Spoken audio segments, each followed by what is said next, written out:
బంగారాయ శర్మ గారు, గర్భిణీగా ఉండగా same question కి మీరు ఎట్లా రియాక్ట్ అవుతారు? ఎంతవరకు అవకాశాలు ఉంటాయి? తెలివైన పిల్లలు పుట్టే అవకాశాలు ఎంతవరకు ఉంటాయి? చాలా ఉంటాయండి. వాస్తవానికి ఇది సైన్స్ ప్రకారం జెనెటిక్గా అని చెప్తూ ఉంటారు.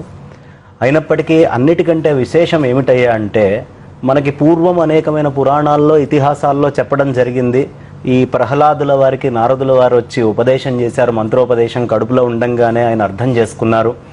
మళ్ళీ మన ఈ కపిల మహర్షి తల్లికి కూడా బోధన చేశాడట కడుపులో నుంచి. అంటే ఇంకా this is something more advanced, ఇంకా కాస్త ముందరికి ఉంది ఇది.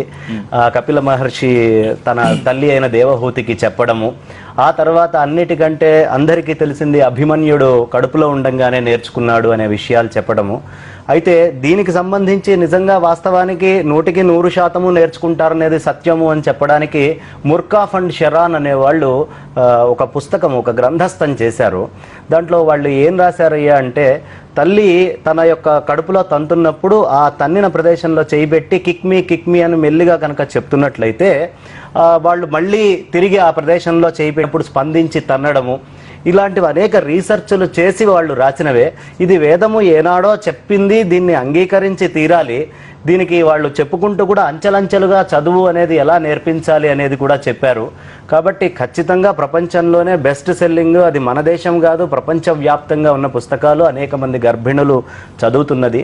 ఆ సమయంలో మనము సంగీతము, శ్రావ్యమైన సంగీతము, విష్ణు సహస్రనామ పారాయణము, ఏదైనా వీరుల గాథలో ఇలాంటివి చెబితే పిల్లలు కడుపులో ఉన్నప్పుడు సౌండ్స్ని గుర్తించటం, ఇందాక జానకి గారు చెప్పినట్టు సౌండ్ని గుర్తించటం అనేది వాళ్ళు చేస్తారు.